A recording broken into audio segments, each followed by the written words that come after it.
certo? Deixa eu só começar aqui gravando, mas aí você já vai abrindo o seu livro na página 164. 164, tá? Oi, professor, desculpa ter saído que a internet tinha caído. Tá bom. Abre o seu livro na página 164, viu? Tá bom.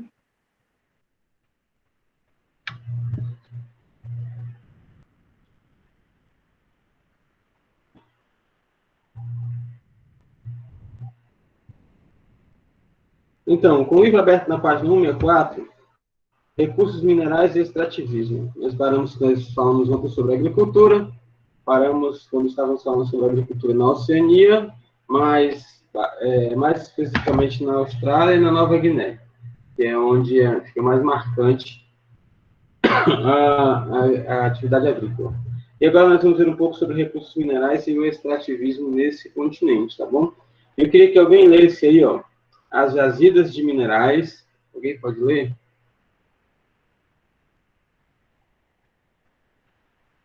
Deixa eu, professor. Eu!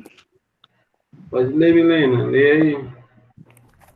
As jazidas de minerais não ferrosos, cobre e ouro de Papua Nova Guiné são exploradas pela indústria mineradora da Austrália, conforme presença no país. Os australianos também têm grandes reservas de minérios e uma indústria extrativa potente que exporta minério de ferro, além de produzir a maior parte do petróleo para consumo próprio. As Ilhas Salomão são um dos países mais pobres do Pacífico, apesar de possuírem grandes reservas de ouro, prata, cobre, fosfato, asbesto e bauxita. Então, olha aí as reservas minerais, né? A Helena acabou de ler para a gente sobre as reservas minerais do continente, basicamente, principalmente na Austrália, certo? Ele conta que mesmo a Austrália sendo um país muito industrializado, de muita gente, ela comporta grandes reservas minerais, tá bom? E aí, agora ele vai falar sobre a ilha Nauru, na página 165. E aí, Guilherme, para a gente sobre a ilha Nauru?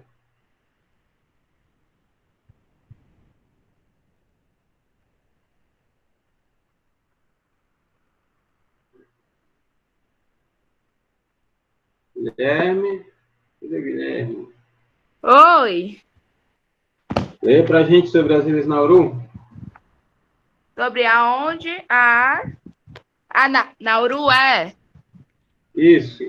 Nauru é uma ilha dependente do fosfato como principal produto de exportação, pois esse é fonte de moeda forte conseguida no mercado internacional, que assegura uma boa qualidade de vida para seus habitantes. Pois o pequeno país tem seu PIB per capita entre os 50 mais elevados do mundo, ocupando a 47ª posição no valor de 17.857 em dólares americanos. Países subdesenvolvidos são geralmente dependentes da exportação de produtos primários e o fosfato tende a acabar em aproximadamente 30 anos na ilha de Nauru, pois, como sabemos, não é um recurso renovável. Então, o Guilherme acabou de ler para a gente se na Austrália ela está rica em ferros, ela está rica em minerais, em ouro, prata. Nauru também tem a sua riqueza mineral, certo? Nauru também tem a sua riqueza extrativista. Que riqueza é essa? É o fosfato. E ele falou, né, ele leu para a gente, que o fosfato é uma das principais fontes de renda da região em questão, certo? É uma das principais fontes de estruturação da ilha, mesmo a ilha sendo pequena. Mas olha como é interessante, a ilha é pequena, é um pequeno pedaço de terra, mas ela ocupa 47º lugar na economia mundial, certo? Então, você fica pensando assim, é uma ilhazinha qualquer, uma ilhazinha pequena, nunca ouvi falar de Nauru, mas ela produz muito mais riqueza do que muitos países grandes, certo? Do que muitos países enormes. Então, é uma ilha que, apesar de pequena, apesar de ter uma atividade extrativista não tão assim exorbitante, ela gera uma grande quantidade de renda exercitando o extrativismo, tá? Exercitando o extrativismo. Então, logo em seguida diz assim, a copra é um dos produtos mais importantes para as ilhas da Oceania, pois quase todos os países insulares são exportadores dessa amêndoa do coco, que produz óleo utilizado nas indústrias cosméticas e alimentícias, certo? Esse copra é como se fosse uma castanha, como se fosse uma semente, e existe muito nas ilhas da região, e é muito importante para aquele povo, porque é vendido para o mundo todo, principalmente para indústrias de comércio, tá bom? A Kiribati, Fiji e Ilha Salomão, 3 ilhas, certo? Kiribati, Fiji e Ilha Salomão, destacam-se pela produção de pescado, tanto para consumo interno quanto para a exportação. O fosfato do gano, excremento das antas e de morcegos, é ouro, certo? É outro grande recurso importante, é como se fosse ouro. Então, excrementos de morcegos, excrementos de antas, eles pegam aquilo ali, retiram o fosfato daquele lugar, daquela matéria, certo? E isso ali é muito valioso, certo? É muito valioso, é uma das principais fontes de recursos dessas 3 ilhas aí, vendo também como principal fonte o pescado, tá bom? E agora sobre o comércio, tá?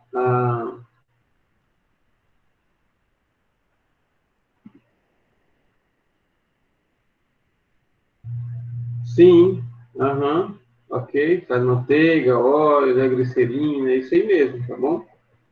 Serve para fazer óleo para o cabelo, a gente está falando do copra, certo? Que a menina aqui, a fotografia da Marcela, tem até shampoos, certo?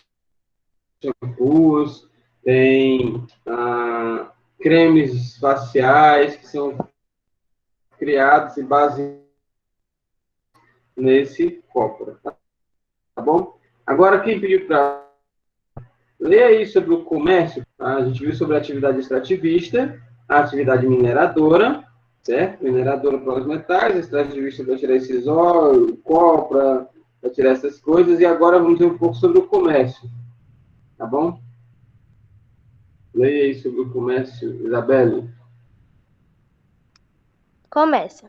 O país da Oceania com maior participação no comércio mundial é a Austrália, por ser uma potência econômica que muito se beneficiou da proximidade com o Japão. Recentemente estreitou também relações com a China, onde pode escoar seus produtos primários, principalmente minérios e carne bovina. Olha aí. Então, a Austrália está aqui. Fica aí, Isabel, que tu vai continuar lendo. A Austrália, ela está avançando e ela está tendo como aliados países importantes, né? Ela se aproximou do Japão, se aproximou da China, agora ela está mandando ali os seus produtos para a China em acordos, em uma aproximação comercial, principalmente aqueles produtos que são retirados da mineração e também aqueles produtos que são retirados da agropecuária, tá bom? Então, carne e produtos minerados estão sendo enviados para a China, ok? E aí, um pouco sobre a indústria. Os parques industriais na Austrália e na Nova Zelândia. Você fica pensando assim, professor, eu pensei que a Austrália era tão pequena, pensei que, porque a gente olha no mapa, é uma ilhazinha, e aí você falou que tem muita gente, tem muitos prédios, é um lugar muito desenvolvido, e não tinha muito espaço para a atividade agrícola, não tinha muito espaço para a agropecuária, que isso era feito em algumas ilhas próximas da Austrália, certo? E aí eu fiquei pensando que na Austrália não cabia nada disso. Mas cabe sim, certo? É uma ilha grande, a Austrália é uma ilha muito grande, apesar de nós termos como ilha aquela imagem de um pedacinho de terra e um coqueirozinho só em cima, não, a Austrália é uma ilha enorme, tá? Então vamos ver um pouco sobre a indústria na Austrália, tá? A Isabelle vai continuar lendo para a gente. Escuta aí. Os parques industriais da Austrália e Nova Zelândia são responsáveis por atender às suas necessidades em produtos de base e de bens de consumo duráveis e não duráveis, uma vez que estão direcionados principalmente ao mercado interno. Por isso, ocupam um papel de destaque na Oceania e integram o seleto grupo dos 15 melhores do mundo com status de países desenvolvidos. A Austrália, principalmente, destaca-se pelas refinarias de petróleo, indústrias de aço e produtos químicos, indústrias automobilísticas e mecânicas, que respondem por 1/4 do PIB. Obrigado, Isabelle. Obrigado. Olha De aí, nada.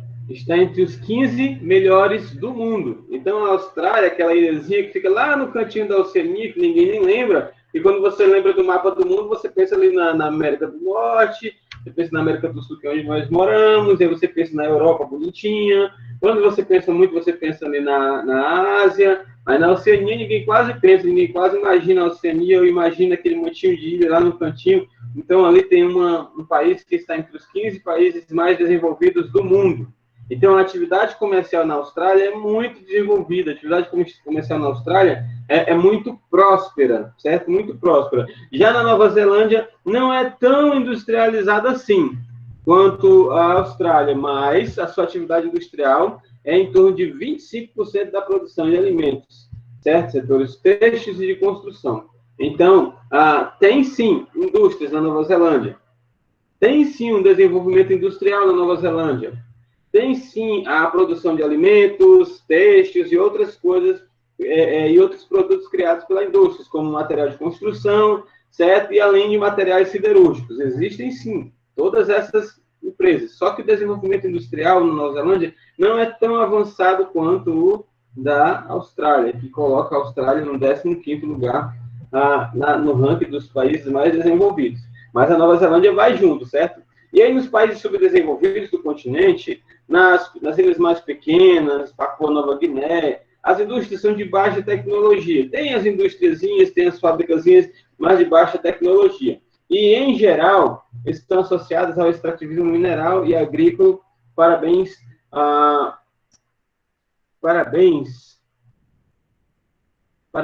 beneficiamento de azeite e de dendê. Então, geralmente, nesses países, nessas ilhas pequenas, as indústrias são pequenas e elas têm a função de trabalhar com as coisas que são extraídas, com o extrativismo, certo? Para processar aquilo ali para encaminhar ou para o mercado interno ou para o mercado externo, tá bom? Estamos na página 166, é isso aí, Isabela, 166. Ou para o mercado interno ou para o mercado externo. Então, a produção a extração bruta do solo, ela é processada. E para que haja esse processamento, precisa sim de pequenas indústrias. Mas indústrias que tenham foco exclusivamente nisso.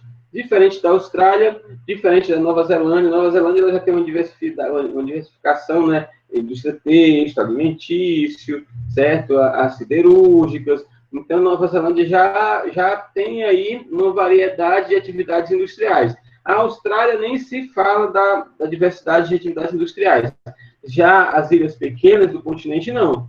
Existem indústrias? Existem, mas são indústrias específicas para trabalhar com aquilo que é extraído do solo, certo? Para processar e encaminhar ou para o mercado interno ou para o mercado externo.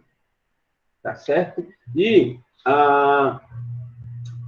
aí, dessas ilhas se destacam principalmente a de Fiji, que trabalha muito com o processamento e a exportação de pescado, tá bom? Nova Guiné também, ali pertinho de Fiji, nesse processamento e exportação de pescado, tá bom?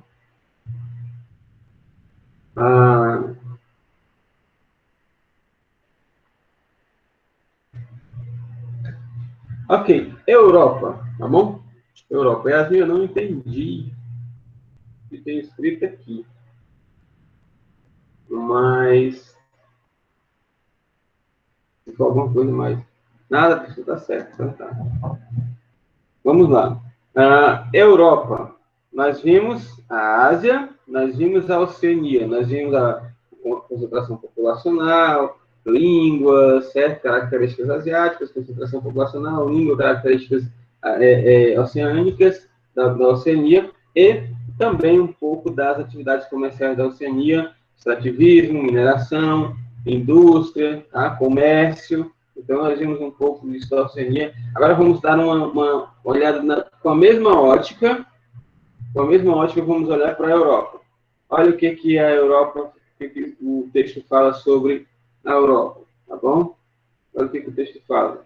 O continente populacional europeu gira em torno de 750 milhões de habitantes e é muito influenciado pelas correntes migratórias externas e internas. As migrações externas causam muitas tensões, pois, na sua maioria, são habitantes de países subdesenvolvidos, com baixos níveis de IDH ou em guerra, que desejam encontrar melhores condições de vida no rico continente. No entanto, os europeus são dependentes das migrações devido à baixa natalidade e ao envelhecimento da população. A diminuição da população de algum país, como a Alemanha, Suécia e Rússia. Então, como que é esse movimento populacional na Europa? Como que acontece essa história aí de migrações? A Europa é um país de... vamos falar da maneira mais popular possível. A Europa é um país de entra e sai. Entra e sai, entra e sai. Mais entra do que sai. Tá bom? E essas pessoas que entram no país, essas pessoas que vão para o país, elas que migram no país, elas estão saindo de países de guerra, estão saindo de países subdesenvolvidos, e elas estão apostando, porque a Europa está se desenvolvendo, a Europa é um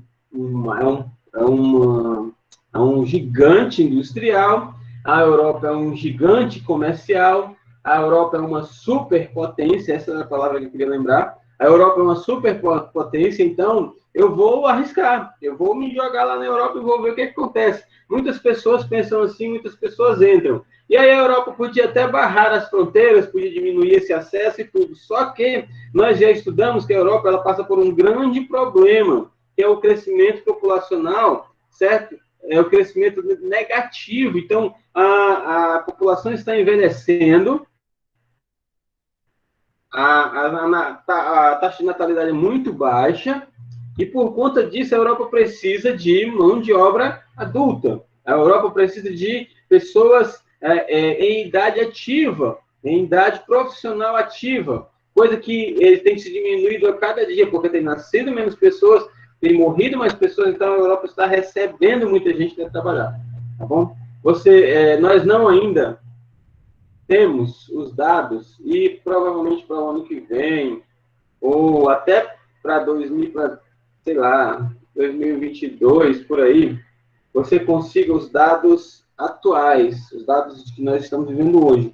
Mas, se sem essa pandemia, se sem essa mortalidade desenfreada, a Europa já estava precisando de mão de obra, a Europa já estava recebendo imigrantes, a Europa já estava tendo que conviver com essas pessoas porque ela precisava conviver com essas pessoas. Imagina agora, imagina nesse cenário pós-pandemia. Quanto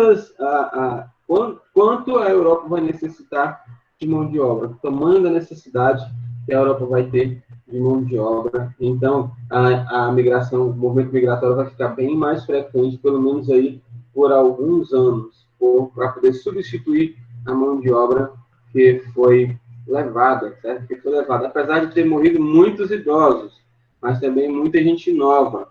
E quando morre gente nova para a Europa, é perca, porque já tem pouco. Então, a Europa está vivendo isso aí. E as três países que mais se destacam nessa realidade de natalidade baixa, mortalidade alta e muitos idosos, é a Alemanha, a Suécia e a Rússia. A Alemanha, a Suécia e a Rússia. Mas falta mesmo mão de obra, sobra vagas de trabalho, então as pessoas elas acabam migrando para esses lugares. Formada por 50 países, a Europa é o segundo menor continente, só é maior que a Oceania, que tem 14 países. Tá bom? Então, a Oceania tem 14 países, a Europa tem 50. A grande quantidade de países encontra explicação por meio das relações de instabilidade que marcam a história da região desde a expansão do Império Romano. Com o advento da burguesia, a formação dos estados e a dissolução do feudalismo, estabeleceu-se a ideia do Estado moderno, fazendo com que as diferentes nações começassem a lutar pela formação dos seus próprios estados. Atualmente observa-se muitas movimentações de grupos separatistas, como Catalunha, Países Bascos, na Ucrânia, entre outras regiões, com o fim do socialismo e independência. Certo? Com o fim da Iugoslávia da Tchecoslováquia, isso aí deu uma tranquilizada. Então, no entanto, 28 países membros de mais de duas dezenas de países foram desse círculo privilegiados. Então, a União Europeia hoje, ela conta com 26, né? 2 saíram hoje mesmo, mas aqui no livro, 28 países compõem a União Europeia, tá bom? Professor, se de uma hora para outra na prova estiver perguntando quantos países compõem a União Europeia, ou tiver alguma coisa relacionada à quantidade de países que compõem a União Europeia, como que eu vou saber se eu coloco 26 da atualidade ou se eu coloco 28 do livro? Provavelmente na questão vai ter assim, segundo o livro, certo? Segundo o seu material, segundo o seu livro. Então você já vai saber que é segundo o livro, não segundo a realidade, tá bom? Então, 28 países faziam parte dessa União Europeia e os outros países acabaram ficando de fora e nós sabemos por quê. Nós já estudamos sobre isso, né? Porque eles não atingiram os critérios que eram esperados, né? Aquilo que era as exigências, né? As cláusulas não foram cumpridas e por isso eles não puderam fazer parte. Quase 75% da população europeia reside na zona urbana, um total de 551 milhões de habitantes, com uma população relativa a 72,03 habitantes por quilômetro quadrado. É uma das maiores populações urbanas do planeta. Então, muita gente mora nas cidades. Até 75%. De cada 10 pessoas, 7 moram na cidade. Certo? De cada 100 pessoas, 75 moram na cidade, 25 moram no campo. Então, são poucas pessoas que moram no campo, poucas pessoas que moram na zona rural, certo? E a maior concentração está na zona urbana. Por isso que a Europa acaba sendo conhecida como um dos continentes de maior população urbana do planeta. O PIB dos 28 membros da União Europeia só perde para o PIB dos Estados Unidos mesmo. Quase 16,5 trilhões de dólares no ano. Então, eles chegam a produzir 16,5 trilhões de dólares ao ano. Certo? Muita indústria, muita fábrica, muito comércio, muito imposto, muita renda. Bom? Agora, os tipos humanos da Europa. Vamos ver a etnia europeia. Falou um pouquinho sobre a questão da população e a etnia europeia.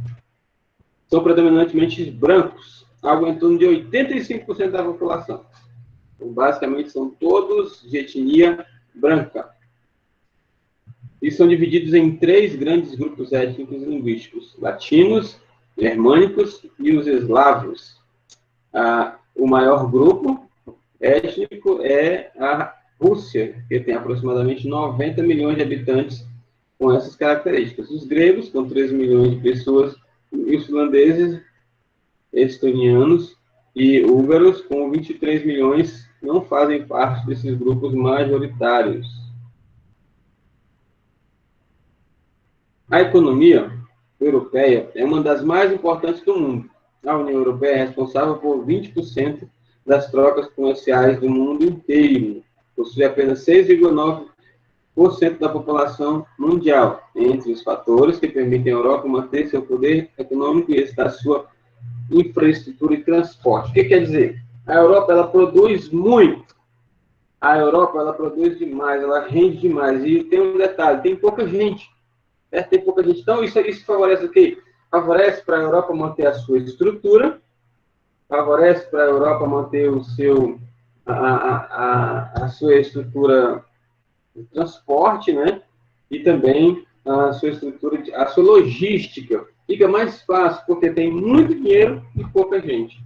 Então, dá melhor para cuidar da cidade, dar melhor para cuidar dos meios de transportes, dar melhor para administrar a questão de emprego. Mas por que então por que acontece tanto problema com o desemprego? Por conta das migrações. Certo? Se fossem só os europeus, daria muito bem. Mas os europeus precisam de pessoas, eles precisam de mão de obra. E aí os imigrantes acabam entrando e eles acabam ocupando áreas, eles acabam ocupando vagas, eles acabam tendo que ter espaços nos hospitais. Então, tudo isso nós já vimos nas aulas passadas. Mas, mesmo assim, a Europa ela ainda vive tranquila, ainda consegue se administrar de uma maneira tranquila, porque ela gera muita renda e tem poucas pessoas. É 6,9% da população mundial. Então, é pouca gente, relacionada à população mundial inteira. E como são as rodovias europeias? Como são? Quem quer ler que não leu ainda? Já leu o Guilherme, já leu a Milena, já leu a Isabela. Rodovias. Yasmin. Leia Yasmin. Maria Clara, leia aí, Maria Clara, para a gente. As rodovias europeias. As rodovias europeias interligam não só as infraestruturas nacionais, como também se interligam regionalmente com todos os países da Europa, com um altíssimo grau de qualidade, conforto e segurança para os seus usuários. Os rios de planícies europeus são intensamente aproveitados para navegação, justificando a existência de hidrovias com infraestruturas portuárias, fluviais de 230 portos de movimentações de 140 milhões de toneladas quilômetro. Os portos marítimos de Roterdão, o maior da Europeia, Londres, Antuérpia, São Petersburgo, Lisboa e Hamburgo estão entre os mais movimentados do mundo. O transporte de cargas e passageiros por ferrovias também é um dos mais desenvolvidos do mundo, com circulações dos trens da grande maioria dos países europeus. Pois é, constante o investimento que moderniza e padroniza a gestação em todo o continente.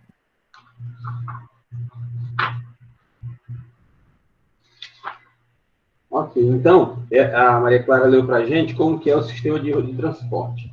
Começa falando de rodovias, mas, na verdade, esse parágrafo vai falar como é o sistema de transporte na Europa inteira. Como que é esse sistema? Como que acontece isso? Primeiro, ele tem um altíssimo grau de qualidade. Certo? Um altíssimo grau de qualidade. Não importa por onde, o altíssimo grau de qualidade. Certo? Estradas, rodovias, avenidas, o transporte terrestre é muito utilizado, certo? Muito utilizado. Transporte marítimo também é muito utilizado, ok? E o transporte, transporte ferroviário também, ele fala sobre o transporte ferroviário, também é um dos mais desenvolvidos do mundo. Então, o transporte europeu, o transporte na Europa é algo muito prioritário, porque isso facilita. E como é um país de desenvolvimento, como é um país de aceleração econômica, tudo precisa funcionar, certo? As pistas precisam funcionar, as rodovias precisam funcionar, as mercadorias elas não podem ficar paradas. Não pode acontecer de uma rodovia estar danificada e vários caminhões ficarem parados ali com a mercadoria, porque não pode, tem que correr muito rápido, tem que escoar muito rápido por dentro do continente, porque esse escoamento acelerado que vai fazer com que os produtos cheguem logo, com que os produtos sejam enviados logo, com que mais produtos sejam enviados. Então, eles usam as 3 principais formas de transporte: terrestre, ferroviário e marítimo, certo? Aí você pergunta assim, professor, mas e o transporte aéreo? Eles não usam muito transporte aéreo, certo? Até que usam, mas como eles têm uma malha ferroviária das melhores do mundo, O transporte aéreo, ele já se transforma em uma opção, certo? Em uma opção, e não uma necessidade, como no nosso caso, né? Nós precisamos de transporte aéreo. Tem muitos continentes como o nosso, que o transporte aéreo é uma necessidade. Por quê? Porque as nossas rodovias não atendem a demanda. As nossas rodovias, as que atendem a demanda, elas têm um grande fluxo, certo? O nosso transporte fluvial não é legal, porque nós não temos muitos rios, nós não temos como fazer esta malha fluvial funcionar com tanta fluidez em todo o país. Então, o que sobra para a gente? Sobra a malha rodoviária do jeito que ela está, certo? Então, do jeito que a malha rodoviária está, a gente tem que encarar, certo? Então, também, ainda bem que nós temos transporte marítimo, certo? Nós utilizamos muito, de porto a porto, nós temos uma estrutura portuária até razoavelmente, até relativamente boa, certo? Nós temos ali alguns portos, conseguimos mandar Nordeste, Sul, Norte, Sul, então, sem tanta dificuldade. E aí, por conta disso, nós precisamos socorrer ao transporte aéreo. Já eles não. Rodovia 100%, a ferrovia 100% e a malha marítima muito boa. Ah, professor, então quer dizer que eles não têm problemas de maneira nenhuma? Tem. Eles têm problemas de transportes. Eles têm problemas com transportes. Só que eles são são muito prevenidos quanto a isso, certo? Eles usam alta tecnologia para isso, eles investem muito nessa área. Então, com todo esse investimento na área de transporte, a Europa ela acaba fazendo com que o fluxo corra mais rápido por dentro dela e é como um corpo. Você pode imaginar a Europa como um corpo, e todo esse transporte como as veias, certo? E o sangue correndo entre essas veias. O corpo ele funciona de uma forma melhor, ele funciona de uma forma mais rápida, ele fica mais saudável. Então a Europa ela é saudável economicamente, o crescimento europeu é um crescimento saudável economicamente, não só devido a isso, mas dando muito crédito ao sistema de transporte. Porque o sistema de transporte ele facilita muito na hora de fazer transações, transportes, certo? E outras coisas mais. Nós poderíamos colocar aqui também o sistema de comunicação, certo? Da Europa, mas como o nosso sistema de comunicação mundial é um todo, como nós temos um sistema de comunicação mundial em constante desenvolvimento, certo que da Europa para lá o desenvolvimento é bem maior do que o nosso, mas nós não colocamos aqui como um atenuante, mas é algo que favorece, sim, certo? O seu desenvolvimento, tá bom? Então, nós vamos parar por aqui hoje. Na próxima aula, nós vemos agropecuária, extrativismo e a indústria europeia, tá bom? Vocês vão receber no Google Sala de Aula uma atividade, tá bom? Vou colocar a atividadezinha lá. A atividade vai ser referente à página 164 até a página 167. Como eu sempre coloco, eu vou colocar a fonte de pesquisa lá para você, tá bom? Então, quando você terminar a sua aula, você vai lá no Google, eu vou colocar agora. Assim que eu terminar a aula aqui, eu coloco já lá no Google, que você não vai poder ver agora, é claro, você só vai poder ver ao término da sua aula, mas a atividade já vai estar lá. Tá bom? Tá, pessoal? Obrigado, até mais. Tchau, tchau, tchau.